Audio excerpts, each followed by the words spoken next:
you want to kind of follow the same format we just did? Quick recap, Giants and out. Yeah, you got it. You take the hosting, man. I'm just here. I'm just here so I don't get fined. That's right. Over and over. Over and over. All right. You want to send something out to off the Twitter account, Joe? Yeah. To what? Is it on our YouTube channel? Yeah, it's on our YouTube channel. We're just ready to roll. Yep. Let's do the tweet in action, and then we can get going. Yeah, I'll drop it on IG too, real quick. There. I see it. Yeah, I'm about to send it right now. Let's see here. Oops, not mine.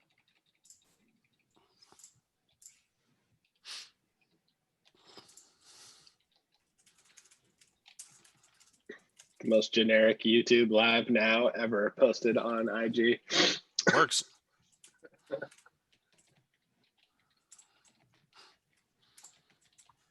All right. Got the housekeeping out of the way, so we're good there.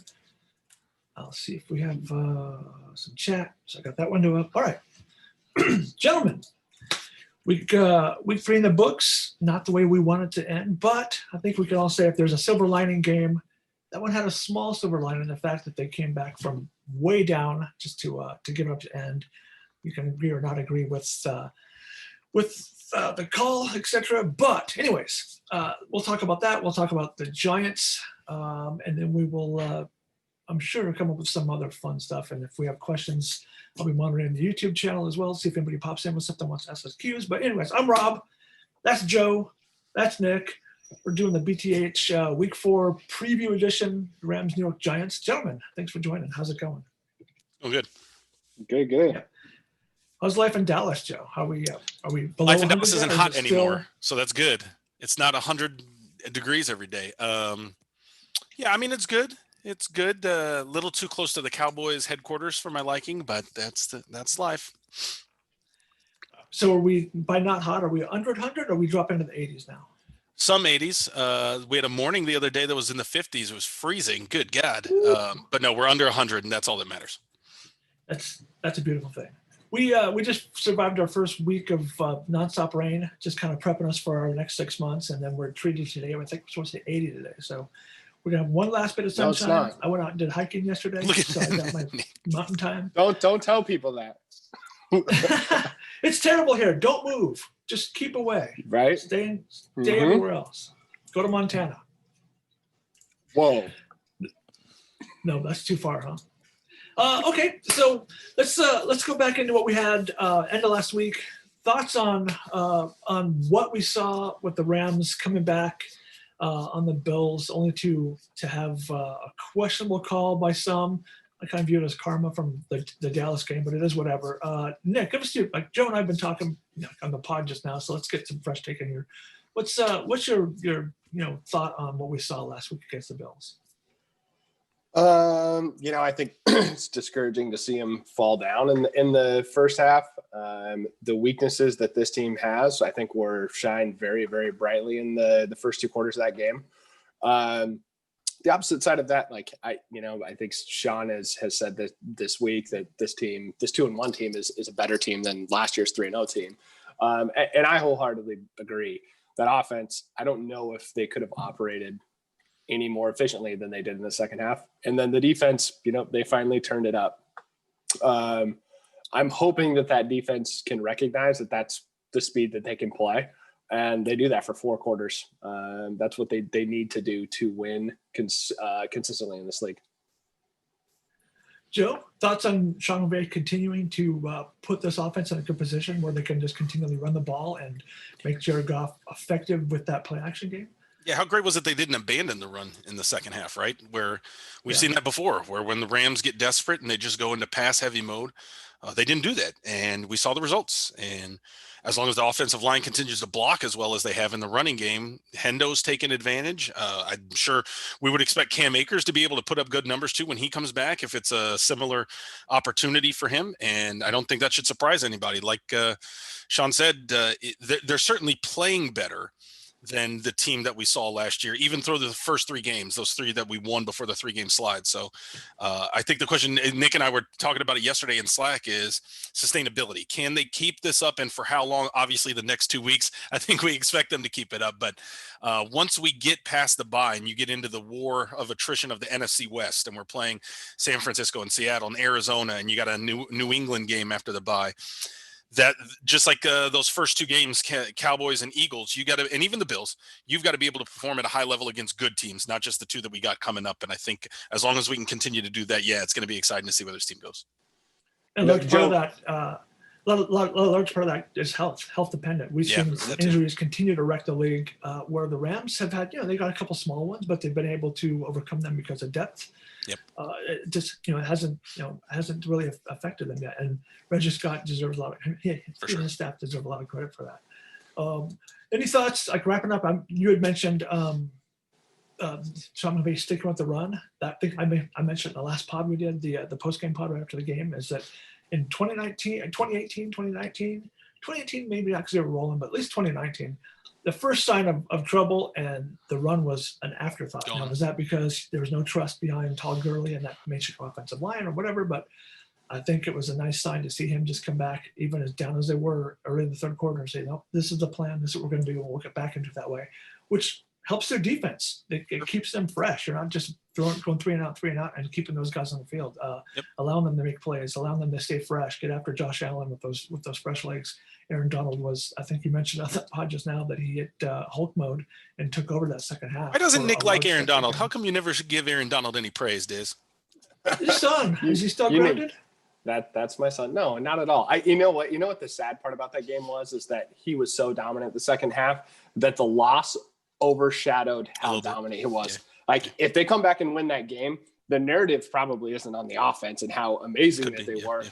It was Aaron Donald completely took over a game. And that has been like the thing that has been lacking his entire career. And unless you watch every single Rams game or a super huge football aficionado, like, you don't understand what he does to games. But that game would have been that Aaron Donald took him back and brought him back in this game. Yeah. So that was the thing for me, for my son, that I was bummed about. Yeah. All right. So we could put that one to bed. We didn't get it done. 2-1, heading back home after 2 weeks on the road and back east. We've got the debut of Blue Tops, Yellow Bottoms. I think this is probably the biggest highlight that they're going to be talked about across Twitter or social, whatever, is that the Rams are going to bring out the soul pants. They're going to be soul pants, Rams Royal Tops, SoFi Stadium. Get some home cooking. You get those tacos all week. You don't have to worry about travel. You get to sleep in your own bed. And you have a woeful Giants team who is, again, talk about injury, one of the best running backs in the league, gone. Daniel Jones, their quarterback, is leading the team in rushing with 92 yards, 96 yards, something like that. They're not a good football team. They're not a good football team, which is prime for continue this thing rolling. What do you want to hit on first with this one, Nick? Let's start with you. Well, first, what do you want to see out of this game other than just an ass whooping? Well, the first thing I wanted to see, and I think every Rams fan wanted to see, was the soul pants. I actually bought a prop. This is exactly what Aaron Donald's going to look like, but just a little bit bigger. I don't know if you can tell, but he's got his soul pants on. Why is his head so big? What the hell? I don't know. If you were that good, my head would be that big too. Nice. There you go. I don't know, but what do I want to see? Me and Joe have talked about this ad nauseum the past few days. Of the expectation is there for this team to win the next 2 weeks, and specifically this week, to win convincingly. Mm-hmm. If I look on both sides of the ball, I go to the offense and I say, all right, they're the only team in football that ranks in the top 5 in both offensive and passive DVOA. I would like the continuation of that. Jared should dominate. Hendo should dominate. That front 5 should dominate. But more importantly, I think on the defensive side, this is a get right game for the defense.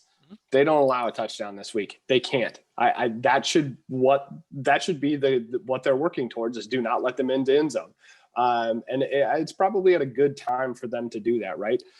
We haven't played any division games yet. Chalk up a couple games where you can hang 6 or 9 and call it good. But the expectation is they win, and they win convincingly. If they don't, like, am I going to raise the red flag and panic? Not at all, but this team should kick the shit out of the Giants, bluntly. No, you're right. And the interesting thing is it sets up well to what we had last year in I think it was week 7 and 8, right? Because we had the 3-game winning streak to start, then the 3-game slide. And then you had Atlanta and Cincinnati going into the bye. And it was like, okay, these are get right games. Let's stop the losing slide. We need to win. We need to win convincingly. And we did. Atlanta was 30-something to 10. And then I think Cincinnati was 24 to 10. So I think you're right. That's the kind of performance that we are demanding to see and deserve to see, and everything that we've seen from the first 3 weeks points to that kind of game from both sides, right? I think the Giants point to, like you said, if it's not 10, it may be less, and would be great to see the defense keep them out of the end zone. I don't think that's even a hot take of expectation either, based on the way these two teams have played, but I think it's just tough because the Rams kind of have nothing to gain and everything to lose, because we're expecting to see that kind of a win, and if it happens, it's the opposite of the red flag. It almost doesn't count because what we saw from the Bills may be more relevant and more important than what we're hoping to see these next 2 weeks, because we're just not expecting to see this team play a lot of Washingtons and New Yorks this year. We got Miami, and that might be it for this caliber of team. And so other than that, you're looking at being able to summon your best football against better teams and just get through these with 2 wins and keep it moving. Yeah. The good thing, Sean's teams, though, I think you talked about it there. No, that's true, Nick. What's that? Nick was saying the same thing we said on the pod, that Sean McVay's teams don't play down to teams like this. They've historically put the screws on teams like this, and that's what we want to see. Well, when you respect and appreciate everyone, you don't have trap games. Yeah, it's true. Weird. Even coaches who nobody in the world can. I just made fun of the Giants coaching staff on our pod record a few minutes ago. Nobody knows who's coaching the Giants. I'm sure if you asked 100 Rams fans, I bet you 5 would know who coaches the Giants right now.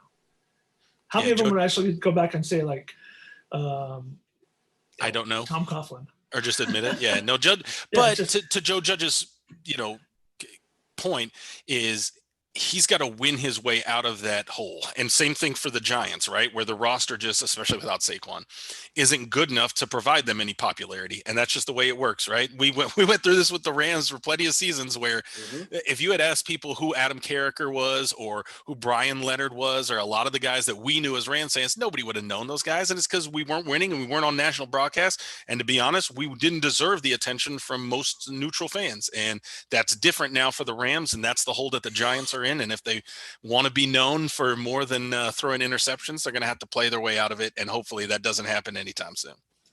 Is Joe Judge going to get Todd Bowles? Is Joe Judge going to get a TV deal where he's like, "You're a judge, Joe Judge." Position. Jury and execution. This is how many coaches ago was Tom Coughlin? 2 or just 1? They've filled in 3. 3, right? Yeah. So they've been rebuilding for a while. It's not like this is something new. And how's that going, by the way? Yeah. Ooh. Well, I mean, if they had draft picks and cap, they could probably fix this, right? You know who looks real rosy out of this is Tepper. Like, that dude just cutting ties and saying, like, you know what, we're going to completely start over. Like, it may look brilliant. Yeah, no doubt.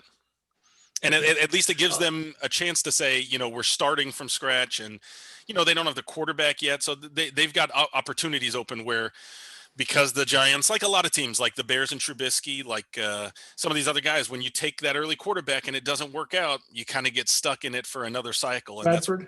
Yeah, that too. Yeah, same thing. Yeah. The real question there is that you have 3 teams that are racing now for the first pick, right? And all 3 of them have drafted a QB in the past couple of years. Well, like, if you're Darnold, Locke, or Daniel Jones, like, you may be getting replaced by Trevor Lawrence real fast. Sure. Oh, absolutely. If you're Trevor Lawrence, do you just instruct someone to buy a space in New York, knowing you're going to one of those 2 teams? Going to New York? Oh, that's maybe. Sad. Just go back. If you see a market deal, just go get it, because I know I'll be there in 6 months. Right. What's interesting is kind of what you saw from Chicago this year, though, and I'm interested in some of the teams that may try to do that, especially if they don't get the first pick, and depending on Justin Fields and who else, Trey Lance and some of these other guys that could offer top 10, top 16 kind of outs for these teams, is what you're seeing with, like, Washington, for example, and Dwayne Haskins, where they're trying to see this season if he's the guy, but they go into next year, if they don't get a quarterback, you've got to be willing to pull the string and say, okay, we're just going to go to a veteran to get through the season and draft another guy, let's say 2022. There's a couple teams that could set up like that end up not winning the Trevor Lawrence sweepstakes. That's going to be real interesting because there's only so many QBs to go around. We're seeing really good quarterback play from around the NFL this year. There's most teams that are going to be in it because they're getting sufficient quarterback play. 8-10 years ago, you couldn't say that there was a lot of bad quarterbacking going on. So it's going to be interesting to see how teams and a team like the Giants with Daniel Jones figure that out. We've already seen Trubisky benched. I don't know how much longer Carson Wentz has a leash. I mean, they got Jalen Hurts. They went out and drafted a guy, so they felt something like this coming, right? It's going to be interesting to see how this works for guys like Daniel Jones throughout the league, especially if the Rams defense does what we're all expecting and hoping. I don't know how much longer you get a lot of these guys that are going to get the tolerance that some of the other quarterbacks around the league have gotten. Is Carson Wentz about to become the next Blake Bortles? He's playing like it. He's playing You're like going to it. be backing up someone and then waiting for someone to get hurt to get a job? Yeah, I will say this: kudos to the Eagles. If Jalen was drafted as the oh shit button for that, like they're the only ones that I think had the foresight to see that could actually be a possibility, because the cycle told me all summer long that how good Carson was. It was how good Carson was, and that Jared Goff was now ranked third in the 2016 QB conversation. Like, kudos to them for at least understanding that that's. And how bad do you feel for Eagles fans and their cycle, which hyped them up hard? I don't. I get it. We don't feel bad for Eagles fans. Sure. I'm trying to make us seem somewhat careful, but no, we don't care about Eagles fans whatsoever. But good God, there are a few fan bases that I don't feel bad for. Eagles, Saints, 49ers. Yeah. I feel bad for Seahawks fans just because I like guys like Russ or whatever.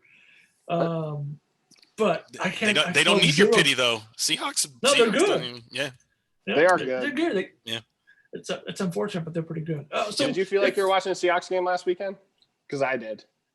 Yeah, totally right. I was like, If we mentioned that they're one of the best teams in the football and offense. I mean, Goff is cooking. The running game is rolling right now. Defensively, they've been pretty good. They've held two teams to 6 points over two second halves last week. They gave up the Teddy late, but for most of the second half they were pretty good there. They gave up a score off a short field off McVay went 4th down. So defensively they've had some moments, but one thing that I can think we say over the first 3 weeks is their pass rush is invisible. If 99's not getting there, nobody's getting there. Are we concerned about the pass rush? Is there anything we can do to fix this thing? Is it a work in progress, Nick? Dante Olson's not coming through the door anytime soon. I just thought. Yeah, I mean, obviously, it's you got to start looking at the roster. Morgan got a lot of snaps last week. He needs more. He can get there, and then you have to take a really good look at T. Lewis and say, hey, is he going to provide any juice? And if the answer is no, then you better go start looking on the street. What did they shake loose? Like $7 million? Jamal Sheard's on the street. Junior Gillette, I know they looked into that door once, but maybe time to take another peek, because they're going to need that help. And if this team is as good as they are on offense, you better not waste this year on not being able to get to the quarterback, because the offense is good enough to make a run. And that's why I mentioned kind of the second half of the season, once you get past the bye, is the pass rush hasn't cost the Rams a game yet. I know they didn't play well in week 3, but I don't think anybody's looking at the pass rush as the reason we lost, let's say. No. But when you're playing Seattle, when you're playing, say Arizona, but 49ers, when you're playing the Patriots, you're going to deal with some good offensive lines that like the Bills were dealing with Aaron Donald effectively for much of the game. Obviously, when we got to the fourth quarter, that changed. But and I mentioned this on the podcast, I wouldn't be surprised if the Giants triple team Aaron Donald early, because they're struggling. They're struggling up front, and this is a get right game for that Rams defense. But when you talk about the pass rush, I think the other thing is you have to be real that you're not going to have 11 Pro Bowlers on a side, right? Every roster is going to have some gaps, and that's okay. So somebody's got to still win the Super Bowl, and whoever does is not going to have a perfect roster. But you just have to make sure that this doesn't really threaten any games, that you're not losing games because of it, and then figure out a way to coach up some of the younger guys. Like you mentioned, when Terrell Lewis gets back, he might be the most talented of the edge rushers, but there's also a reason why he fell to the 3rd round, which is the reason that he's not available right now. And so it sucks that you're waiting for this rookie with an injury history to try to get right and get on the field to hopefully kind of improve it. But I think part of it is just going to be that whole coaching tree from Staley down through the linebacking coaches, trying to get the most out of Samson Ebukam, trying to see if Obanaya Okoronkwo can get some more snaps and take advantage, like you said, the way Morgan Fox is, because he's played pretty well, and then seeing what you can get out of Leonard Floyd. Sure, he's a better run defender than a pass defender, but they don't have to be the stars on this defense. You got a lot of good players at the back in the secondary, and you got Aaron Donald up front. They just kind of what we've seen from Micah Kaiser and Kenny Young, they just need to do their jobs well enough to make sure that they're not dragging the rest of the defense down with them. To that point, Michael Brockers has become a better pass rusher this year, period. And that, I think that everyone scratched their head a little bit when we made a defensive line coaching change last year. Right. To me, it's made a difference because the interior rushers, like I think in our Slack channel, I was calling out why the hell is Greg Gaines in there with like 6 minutes to go in the fourth quarter. Yep. But he got home. Like he got home. We didn't see that very much coming from interior pressure outside of 99. Mm-hmm. So kudos to those guys. So you tell me that Ashawn is sitting on the sideline working on his pass rush drills. He's going to forget that he's like a stout run defender and just become a pass rush specialist now. No, but he's big enough that I think he can eat two gaps, which they don't have that right now. And I don't know if their defense really has that. Yeah. It's mostly a one gap system and has been even since Wade was there. But Ashawn can play two gaps. He's big enough. It's also part of the nature of what we've seen the first 3 weeks and what we're not going to see here, what we're not going to see against the Niners is the mobility of some of the quarterbacks, right? Where you've got to get into that pocket and flush Josh Allen out, because if you sit there and he can just navigate space, we saw it. He's too good at it. Dak's too good at it. Carson's supposed to be too good at it. He's struggling. But when you're dealing with those kind of athletic quarterbacks that can do those things and get around guys, you can't just sit there and fill a gap. You got to get some penetration and collapse the pocket and make guys like Russell Wilson uncomfortable in a way that you don't necessarily have to for Daniel Jones, Jimmy Garoppolo, those kind of pocket quarterbacks. I'm going to throw it out there right now. They have 2 games left against the Seahawks late in the year. I'm thinking about week 6, week 7. You go give Eugene Sims a call and just sign him for 2 games. The man got after Russell Wilson like nobody. The enforcer, man. I bet you he's probably catfishing and riding a 4-wheeler somewhere down in Louisiana right now. That dude, I think that's what his relegated his life to. But yeah, the one thing I'm actually really, really interested to see about this defense is that when Staley was with Vic in Chicago, they were super active with that third safety coming down in the box and sending them. We haven't really seen that much. And I don't know if that's working Taylor back into the defense or what, but at some point, like it is, if your pass rush is invisible, that is a way to sneak one in. Yeah. Look at Seattle. Seattle's pass rush is mediocre at best. And Jamal is making that thing a monster because they're sending him. So I look to see some of that here in the next few weeks. Well, and that's all depending on injuries as well. Are they going to put Taylor that way if he's the guy and Fuller's not ready to go? Do you see Terrell maybe getting a little love at some point? Maybe. We'll see. Start rotating those boys through. Well, even Terrell Burgess got some plays too. That might be another wild card for a guy that you could send in the same kind of role that for the first part of his rookie season that he finally got some work. Yeah, without a doubt. So final thoughts. Let's start wrapping up. We'll try to keep these things short, not go on and on and on. Thoughts for this game? Is it just let's go in, get the dub, roll out, show off the pants in SoFi again, make it just a kind of a party, get ready for the trip to Washington, and then start getting ready for business because we've got Niners on the horizon. And no injuries. 0 injuries. Yeah. 0 injuries. It's in the race of attrition. I would love to continually stay in last. I come out of this game clean. I will say the interesting thing this morning is JC Treader calling for all grass fields. I'm all for it. Very, very cool topic, and I'm glad that NFLPA is addressing it. It's a big win for players. Yeah.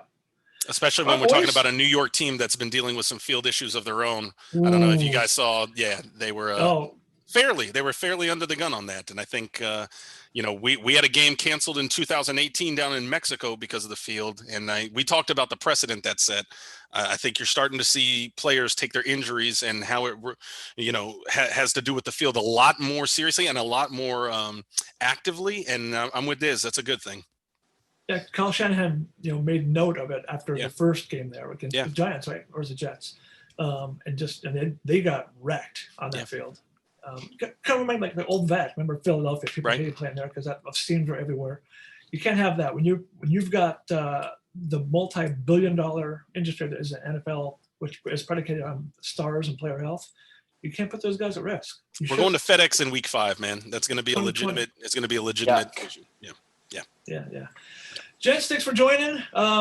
Any final thoughts? Just win. Just win. All right.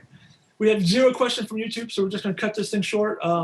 We will next week. I'm going to get this thing scheduled earlier. I think we're going to have a special guest join us as well. Once a week, I think I'm going to start bringing some special guests in from social and patrons and things like that. So you want to jump on, sign up that patron site because that's going to be a perk. We'll get you guys in here, just chop it up. You can talk quick, take questions. You could just shoot with us, whatever. But we'll get this stuff scheduled earlier so we actually get some people on in the hopper, and we'll kind of work it up that way. But enjoy your weeks and then your week, and then we'll get this thing rolling on Sunday. Thanks, boys. You too, gents. Take care. Thank you.